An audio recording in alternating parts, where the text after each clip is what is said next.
Hello, everybody, and welcome back to another episode of The Jungle Show. Today's show, I wanted to come on first real quick. Today's show is going to be a little different. Today's show, we recorded last week for it to go up last week. It could not go up last Friday, so we're going to show it this time. So it's just the entire recorded version of last week's show. We continued talking about on our Auburn player preview series. We continue to go on and on. And we are now to the freshmen, and we started with freshman forward Yohan Traore, talked all about him and all stuff around the program, and we will continue doing more next week. I just wanted to come on before I play it and gave that news, but I hope you all enjoy. Until next time, War Eagle.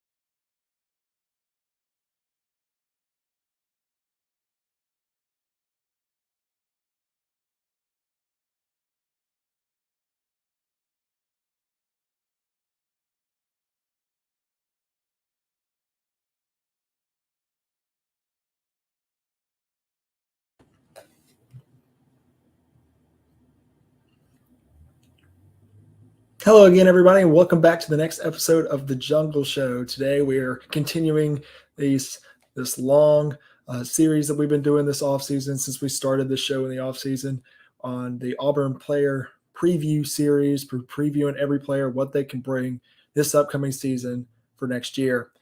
And today we have gotten down to the freshmen. We've gone by academic class, and we are now finally at the freshmen. And we are starting with the highest ranked freshman for Auburn this year and former LSU commit and Auburn signee Yohan Traore, the center from Napa, California, and Glendale, Arizona. We will get into him and talk all about him, what he could bring to Auburn next on The Jungle Show.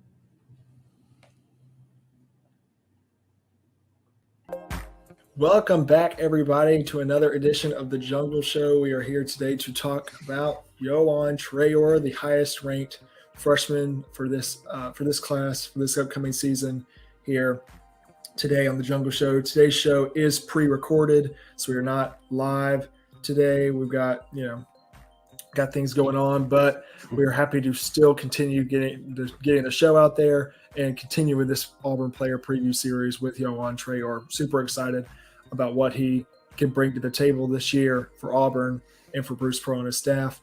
And to do that, again, I brought in my dad and co-host. Dad, how are you doing? I'm doing good. I like the little background music we got going on. It's kind of I agree. a little addition to the show. We do have that going a little bit. I like we got the new little Jungle Show thing. Yeah. Jungle Show sign going on. Yeah, but we've lost our Twitter handles for some reason. We can't have both.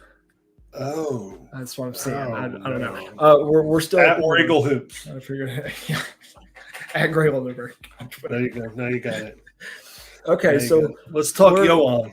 That's right. So this week, in terms of doing an article, I've decided to do one article for all three of our freshmen and really get into detail about what those three freshmen bring to Auburn and replace with what we had last year and the guys that we had last year, the two guys that we lost, and now what they can bring to help these guys and help the Auburn basketball win this upcoming season. I'm going to do a three-part article for that, and that will come out later on, but we're going to continue doing the show one by one, and Yohan is first. He's the highest ranked, so we decided to start with him. He's so I think it's a good idea. It's a little harder to write an article on each one individually because you've been spending time in the articles talking about what they did at Auburn last year and their best game at Auburn last year.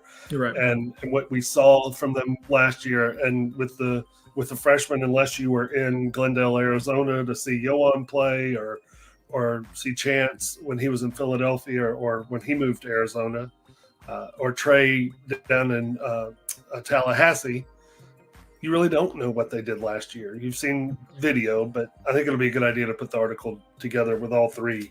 And I think it's good that we're starting with what is he, the second highest ranked recruit ever to come to Auburn? Yeah, no, you're right. And it seems like forever ago now that Sharif Cooper was the highest ranked prospect to ever come to Auburn. He's been beaten out by like three guys. Yep. Now. Jabari, Walker, and now Yohan. And it seems like forever ago. It was 2 years ago when that happened, but it seems like forever ago. But the Pearl effect. Exactly. Having guys consistently like this just makes the program better. But again, like you were saying about the article, I think it will be a good idea to combine those three and really show what they can bring to Auburn this upcoming season. I think it's season. a really good freshman class too. And I think we saw that. Being able to see a little bit of them playing while they were in Israel, I think we were able to see the pros and cons. Obviously, a lot of pros of the freshman class. I agree. So we'll talk a little bit about his Israel before we get into talking about what he did at Israel. Yohan is French. He is from Napa, California, but played his high school basketball in Glendale, Arizona from, I think, Dream City Christian. Dream City Christian. That's right. I believe that's the name of it. That's right. Yeah, I had to check on that 6'10", real quick. 225. Yes, he's a bigger guy. He's thicker than Jabari. He's more of a finisher than Jabari. He was the number 24 player in the country, a consensus 5-star, the number 5 center in the country, and the number 1 player out of the state of Arizona. So you're getting a true star in Yohan Traore, and the way you got him just makes it even better. I mean, it just makes it even better. And we'll talk about that before we get into Israel as well too. So thank you. I went on the 24/7 site to before the show started to see his timeline of his commitments and his offers and his just kind of the way things went, because I just remember it being so fast, instant, and we were in the middle of the tournament. We were trying to play, and all this was going on with LSU after the SEC tournament. And it blew up in our face, and we actually got a pretty good player out of it. It didn't blow up in our face; it blew up in LSU's face. You're right. You're absolutely right. Explosion in LSU's face. So Yohan committed to LSU on January 30th of this year. Mm-hmm. On March I thought 15th, we were going to get him, by the way, when he committed to LSU. Yeah, I thought he was. I thought he was a strong lane our way, and he committed to LSU. So I was like, dang it. On March 15th, which is my birthday. Yeah. On March 15th, he gets an Auburn offer. He's still committed to LSU, but that's when everything was happening at LSU. Mm-hmm. A week later, on March 22nd, he decommits from LSU. After all the implosions, Will Wade gets fired, all this crazy stuff has happened at LSU. Their players are gone. It's a madhouse. Like everybody's gone. It's a madhouse. 9 days later, after he decommits from LSU, he commits to Auburn. That only 9 days. A whirlwind. That's pretty crazy, yeah. But that's a whirlwind. And then 16 days later, on April 15th, he signed with Auburn. And he obviously had some familiarity with Auburn and who Bruce was, because he had been recruited by Bruce. Yeah. But it was a crazy time, and I'm thankful to Will Wade for being a doofus and getting caught on tape offering a big ASS offer. I don't want our show to go to PG. Oh my gosh. And it helped us land Yohan, and I think we're going to be thrilled about it. I was on a site just now that's NBA Scouting Live with his profile, and it has pros and cons. It said pros: he's a solid low post scorer, solid mid range shooter, decent scorer off the dribble, excels at scoring off ball motion plays. Yeah. Which hello, Bruce Pearl runs the flex. Yeah. Handles the ball fairly well. He's a solid defender and a good athlete. The cons, and I think this is interesting, needs to improve his three-point shot. He made a few in Israel, but I think all of our team needs to improve. I think they could say that about any player. Yep. Needs to improve his playmaking skills. That's where he's different than Jabari. Jabari could be a playmaker. Needs to improve his rebounding. he was getting about 8 rebounds a game, but at 6'10", I want him to get double digits in rebounds. Yeah, but you also got to consider who else is out there. Yeah, absolutely. Broom averaged 11 rebounds a game. Jalen Williams but I is want out him, there. Carbell's out there. Yeah. I want him to fight for rebounds. He's not an elite shot blocker, although we saw some shot blocking ability out of him, and he's not overly explosive. He's athletic and skilled, can score the basketball in a variety of ways, and handles the ball well for a player his size, they say.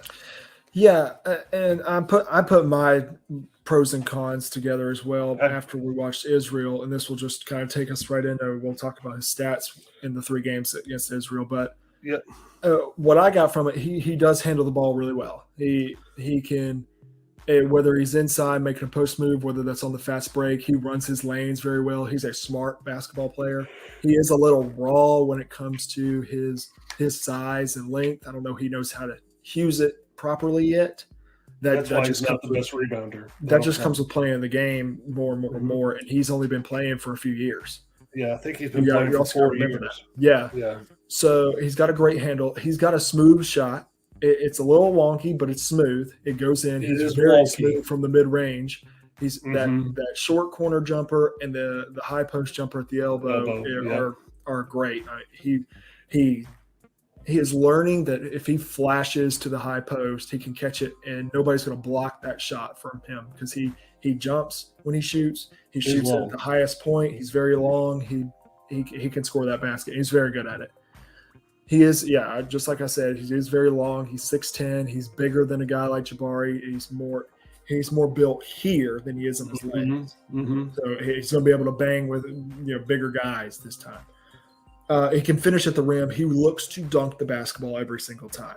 That's what I want in a guy 6'10". Yeah, he's not looking to lay the ball up. He's not looking to touch it in. He's trying to dunk it no matter where he is. If he's 15 feet from the basket or in, he's trying to dunk it no matter what.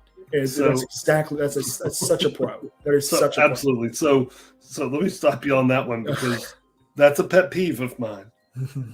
If you're that tall and that big and that strong, dunk it. There's no reason for you to try to lay the ball up.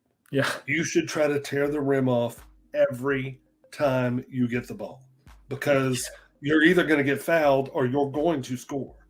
And it's a lot of players that are big men getting this finger roll around the rim, and it drives me up a tree. Yeah. Dunk the basketball. Yeah, I agree.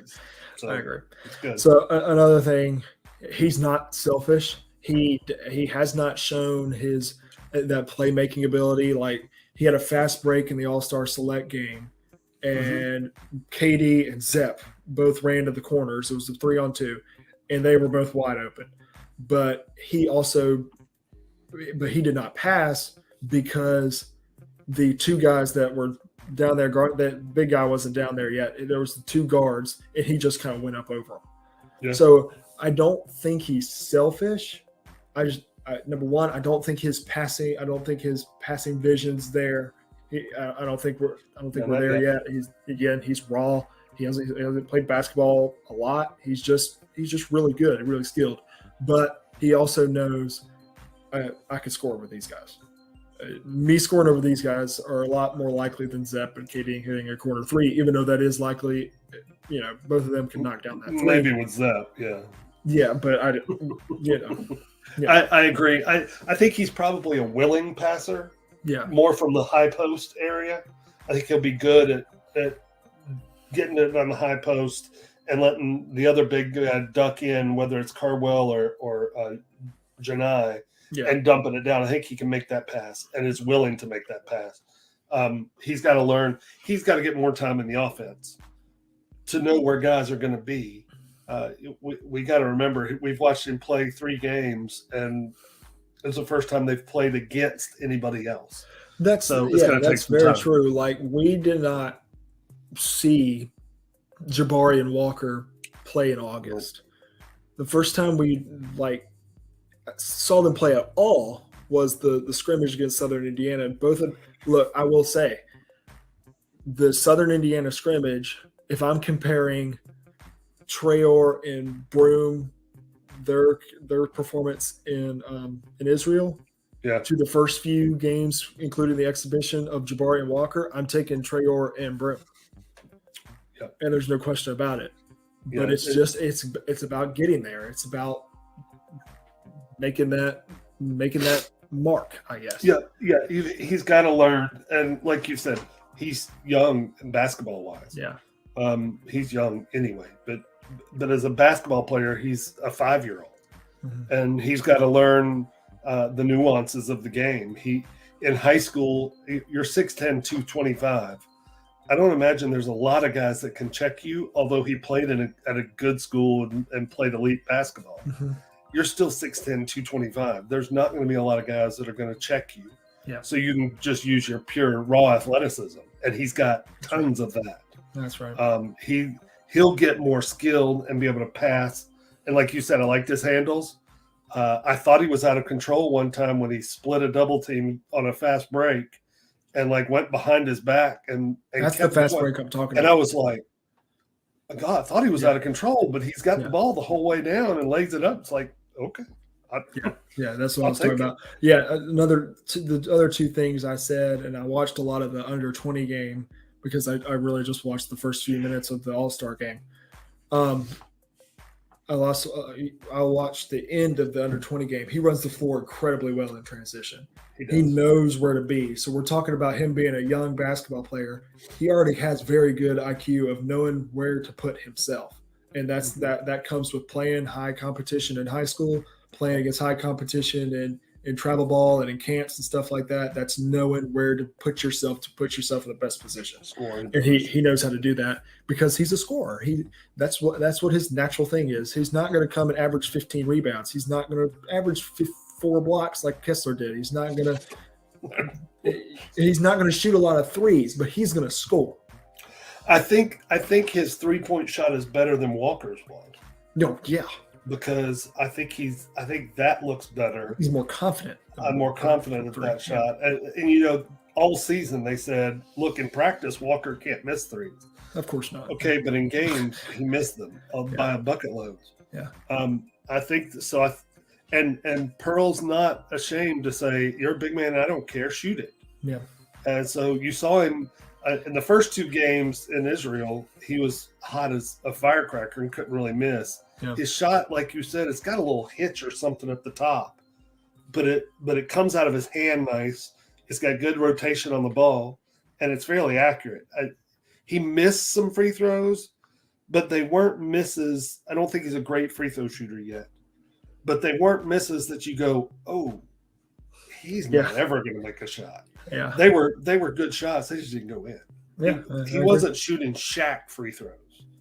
He just was missing good shots. Yeah, so and I think he can improve. That can be contributed to a lot of things. Like Wendell was missing a lot of free throws as well. It was the ball was missing free throw. The ball's different. The rim's different. I'm not worried about his free throw shooting. I think his free throw shooting is just fine, especially because he's got a really good high post shot. He can make that shot. Yeah. So let's talk about some of his stats from Israel, and we'll talk about the first 2 games in particular. Because the national stats, I had a website when I had it for Brooms, when I got Janai Brooms, and when I got who else? Wendell's maybe. You have Wendell's, yeah. Wendell's.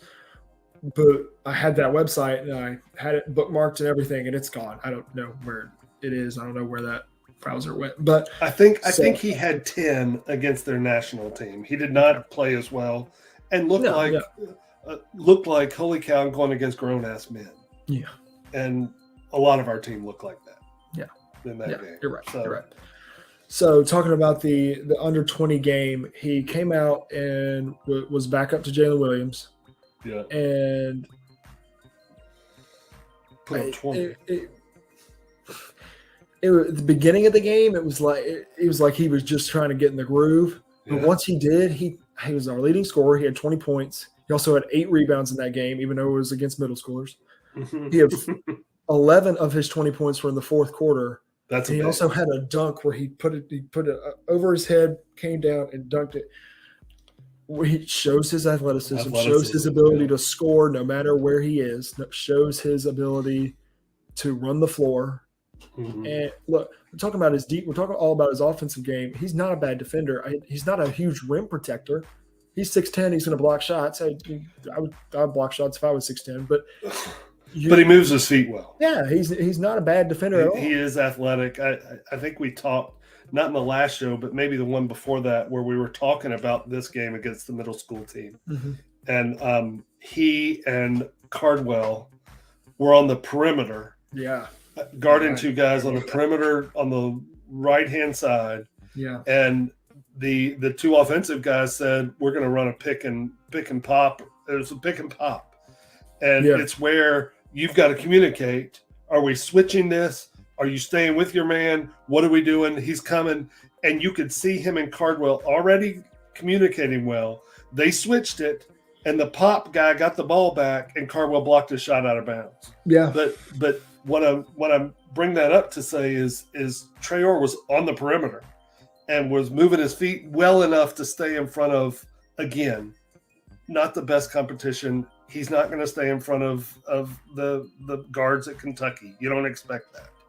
But you expect him to be able to stay in front of some of their wing players, maybe. Yeah. And good enough to slow them down to get help. Yeah. And as long as he can continue to develop that and develop his sense of timing and be a communicator. I saw them communicate. You could see them communicating out there. You know Cardwell's a communicator. And that's in August. That was in August. That's right. He'll get better, and Bruce will demand communication on the defensive end more than any coach I've ever seen. Yeah. You better talk, and because we switch everything.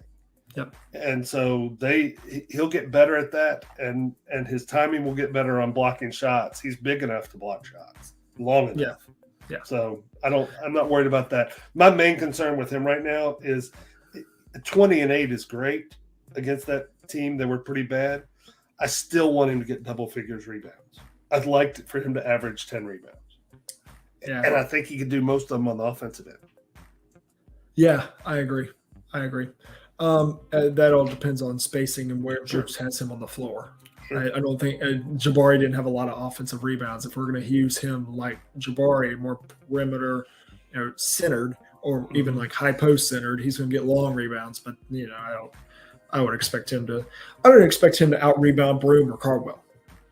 No, because I expect them to be in better positions. Yeah. So moving on and talking more about the All-Star game. Look, when he had 20-8 against the under 20 team, I was like, okay, he's a 5-star player. He's playing against people that he has no business coming out.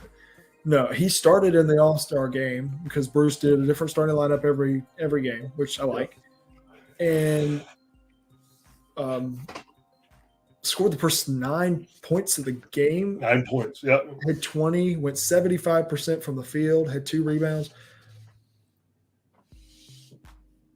I was like, okay, we're dealing with a different kind of kid than I thought we were.